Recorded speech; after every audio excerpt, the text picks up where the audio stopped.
Welcome back to Boring History for Sleep, where the stories of the past unfold slowly, like dust settling on forgotten letters.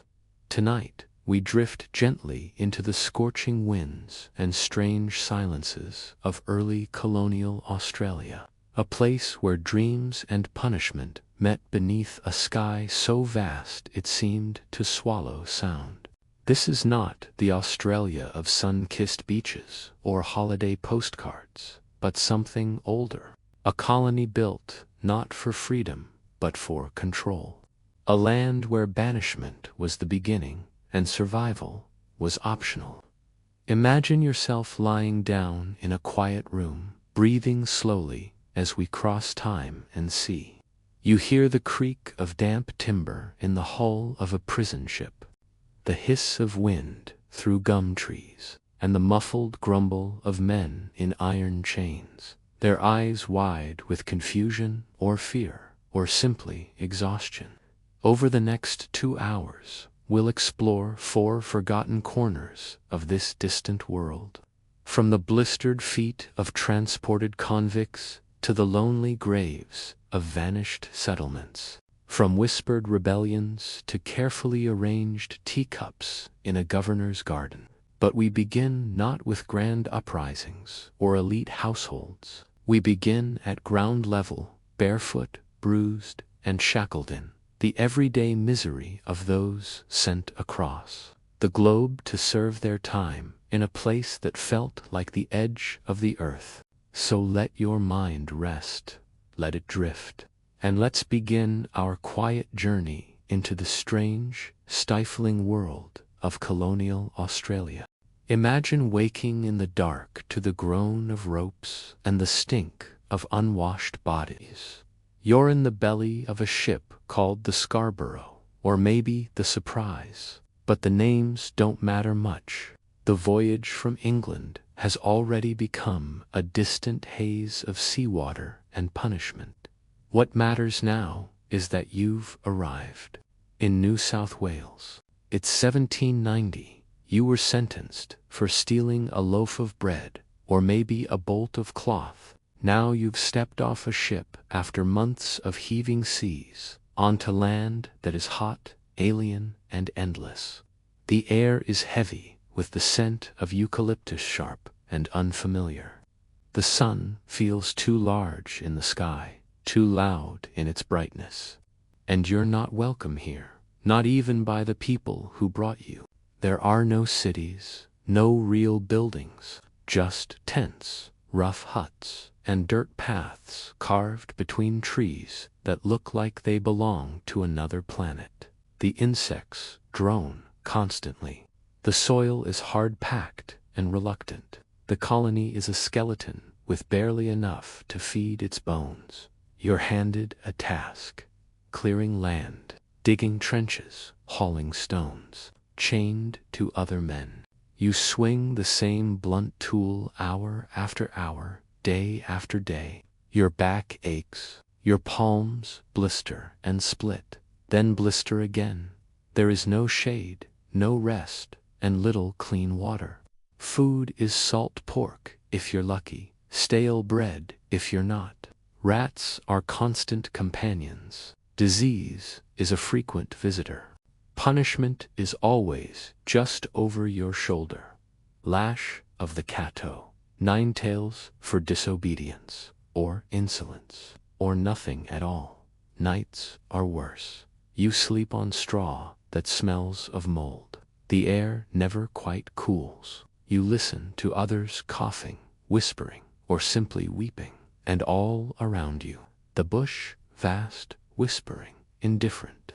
The settlers call it wilderness, but it is a place already known by others. The Eora, the Durug, the Wanarua, peoples who lived here long before the first fleet, now watching silently from the tree line. Their land stolen, their presence ignored. Convicts were not just laborers, they were tools of colonization. Their toil built roads, cleared fields, raised walls, but it also carved wounds into the land and into their own bodies. Occasionally, Someone escapes into the bush, hoping for freedom. Most never return. Some are swallowed by the land. Others are caught, dragged back, and punished with brutality designed not just to hurt, but to teach. And yet, somehow, a kind of rhythm emerges. A sort of life.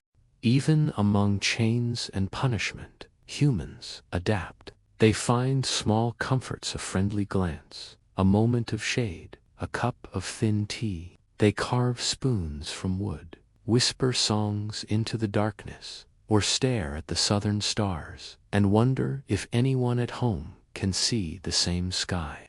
But make no mistake, this is not a story of resilience. It is a story of endurance. Being a convict in early colonial Australia wasn't just punishment, it was erasure. You were a number, a pair of hands, a back to be bent, and that, softly, is how it went for thousands. Their names have faded, but the marks they left on the land, on the walls, and in the records of floggings and rations remain like ghostly threads. Let's take a breath now and gently step forward to another part of this strange history. A moment when those same convicts, tired of endurance, decided to resist. Imagine it now.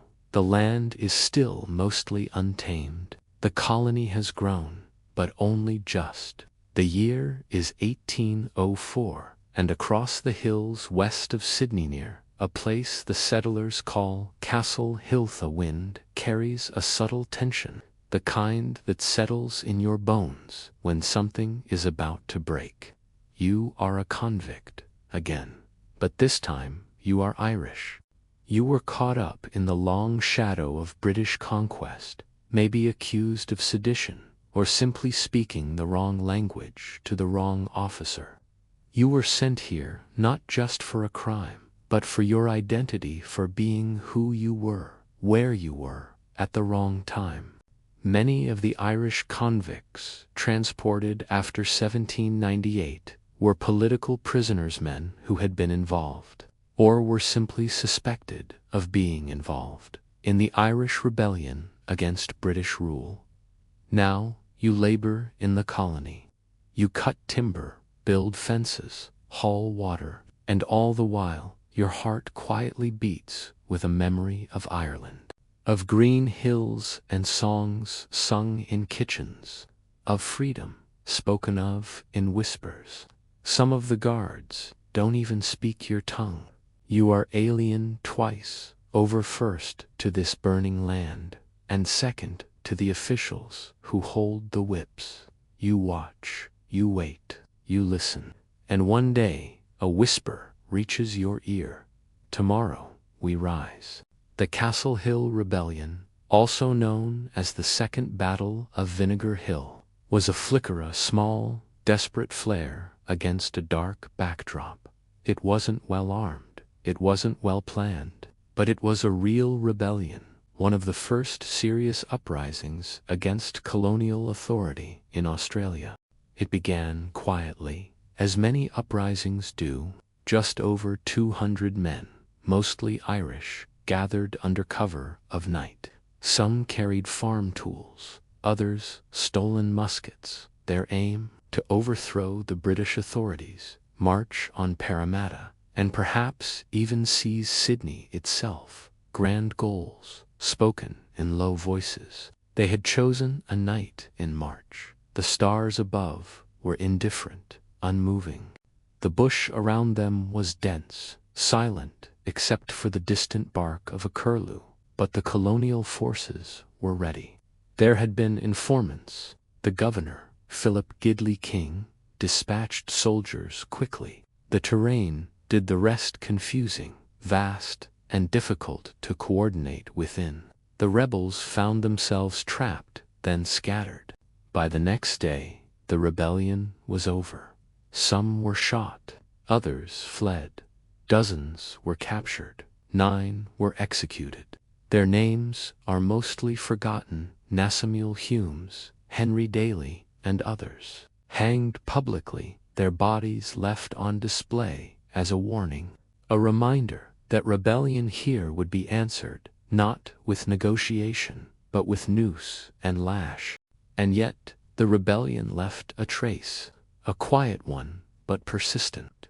It revealed a tension that would never fully vanish, the sense that the colony was not just a settlement, but a pressure cooker, that beneath the labor and punishment, beneath the forced civility of the governor's mansion and the carefully kept gardens, there were always those who remembered another life, another country, another loyalty. Not everyone was content to be reshaped by empire, and so, even in its failure, the Castle Hill Rebellion reminds us the colony was not quiet, it was restless. In the years that followed, authorities increased surveillance. Irish convicts were separated. Communication between farms was monitored. The colony remained nervous, always glancing over its shoulder at those it feared most, not soldiers from afar, but men already within the fences. Now, let the dust settle once more. The nooses are taken down, the wagons return to their daily routes, the heat returns, and with it. In our next story, we leave rebellion behind and step into the silence of failure, into settlements that disappeared almost before they began. Let us now drift further inland, away from the coast, away from the relatively bustling centers of Sydney or Hobart, into the vast, empty interior. Imagine yourself moving through a landscape that feels more like another planet than another place. The sun beats down without interruption. The ground crunches underfoot, dry, cracked, the color of ash and rust. This is the Australian outback, where time feels longer and quieter.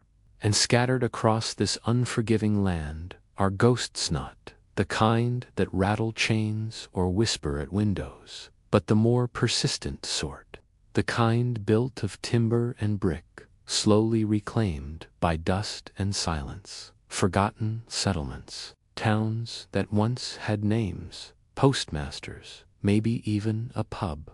Now they exist only in the brittle pages of old reports and the occasional tilted chimney still standing against the wind. In the 19th century, there was optimism, boundless, often blinding optimism. Explorers set out with boots and maps, carving lines through terrain they barely understood. Colonial governments, eager to stake claims and extend influence, encouraged settlers to push deeper into the interior, build homesteads, raise sheep, find water, find gold, find something. And so they came, families, miners, clerks, ambitious men with sketchy promises and wide eyes. They built roads into nowhere. They raised houses of timber that warped in the sun. They dug shallow wells and prayed for rain. They laid the foundations of futures that would never fully arrive. These settlements bore names like Farina, Eromanga, or Udna, names that clung to railway maps and speculative newspaper articles. But they shared one problem. Nature did not care for them. Rain was sparse. The soil, where not sandy or cracked, was often hostile to crops. Dust storms arrived without warning, like great brown walls rolling in from the horizon. The heat in summer could kill a cow before midday, and in winter, frost bit at toes, left unguarded. In Farina, once called the grape capital of the north, settlers dreamed of vineyards, but what they received was a furnace of shifting soil. The town had a bakery, a post office, a school. Then the train line changed course. The bakery closed. The houses emptied.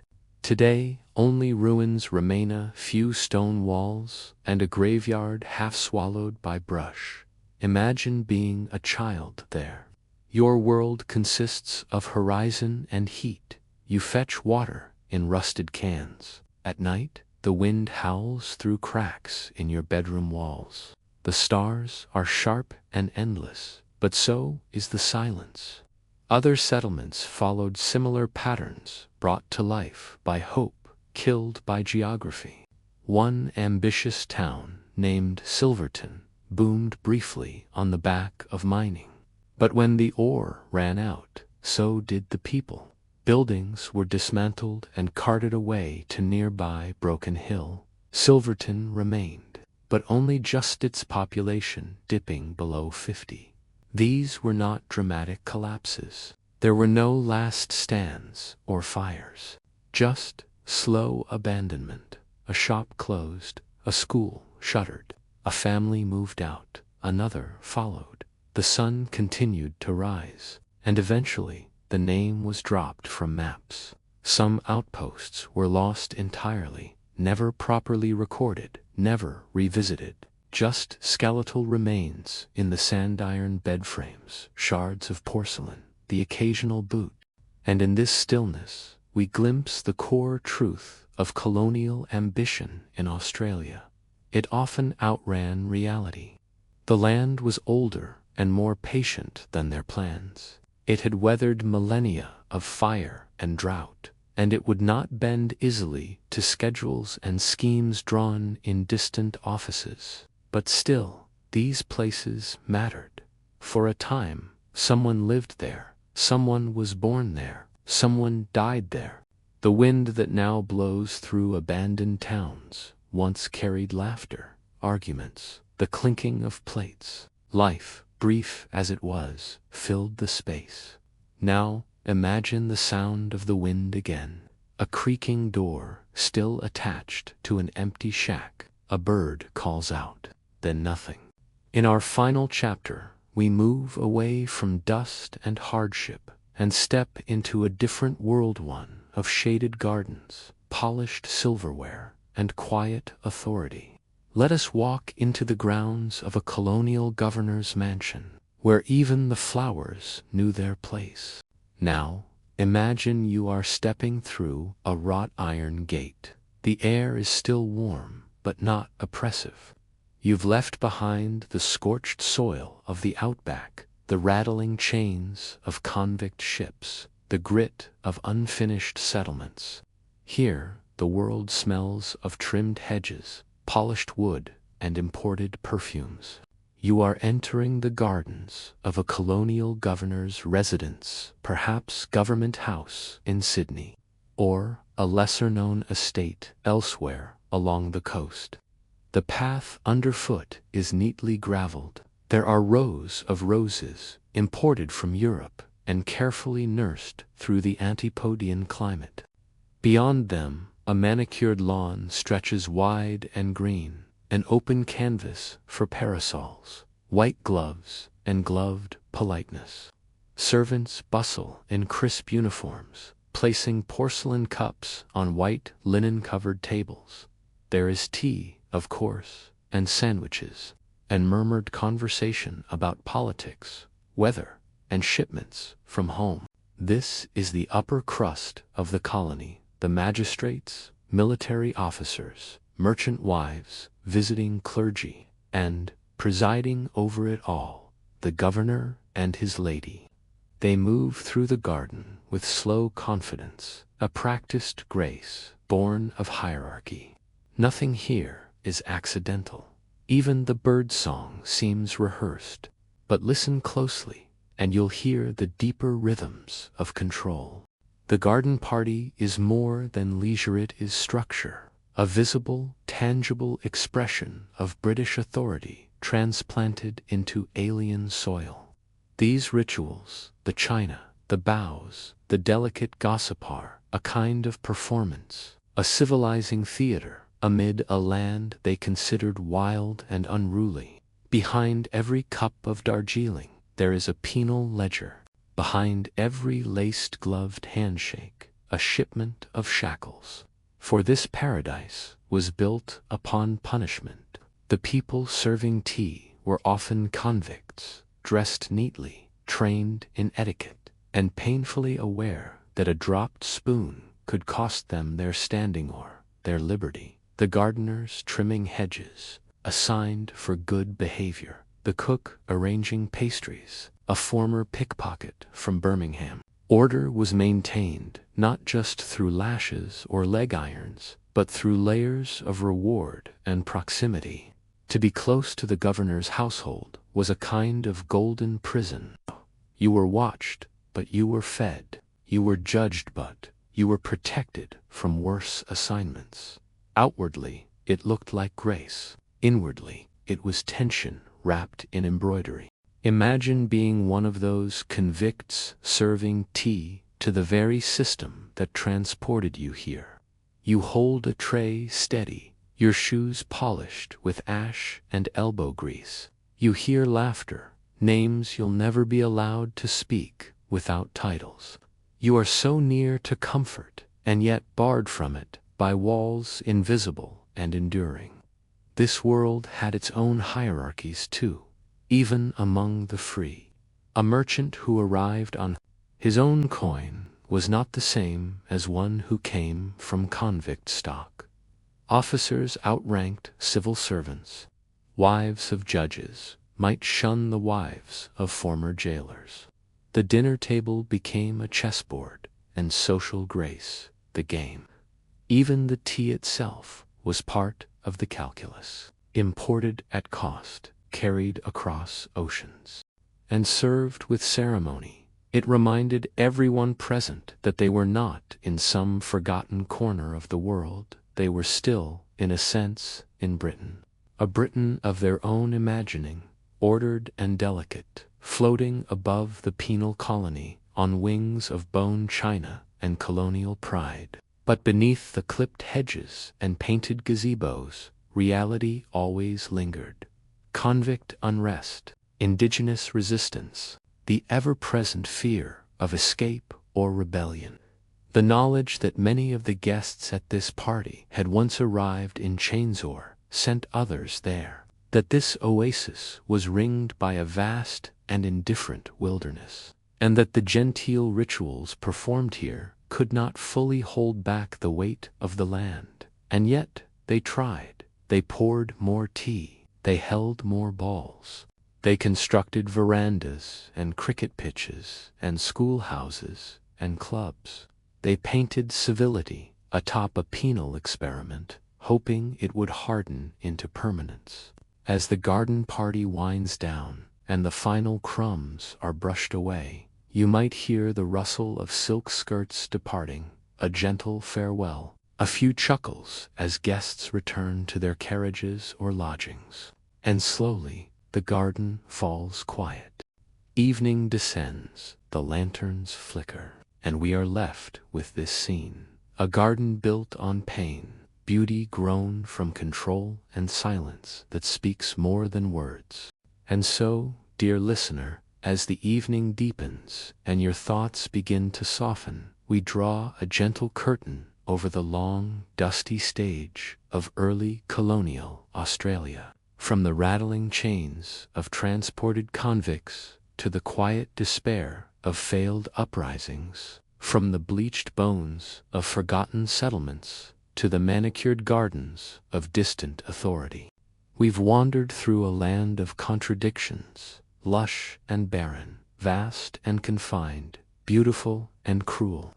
The rhythm of life in the early colony was one of friction, between old world and new, between punishment and privilege, between survival and memory.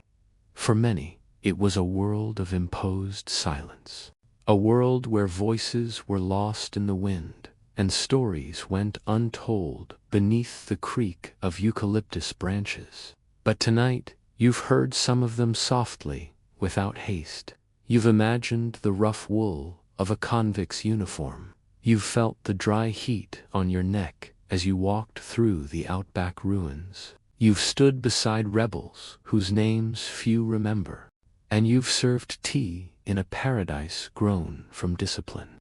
And now, you can let it go. Let the past recede into shadows as the stars rise above the southern sky. Let the red dust settle. Let the garden grow quiet. Let the boats in the harbor drift. You're safe here. The world has changed, and the weight of those long-forgotten lives no longer presses on your shoulders. Just the hum of history, the soft murmur of time. Close your eyes, if you haven't already, and let the past carry you gently, quietly into sleep.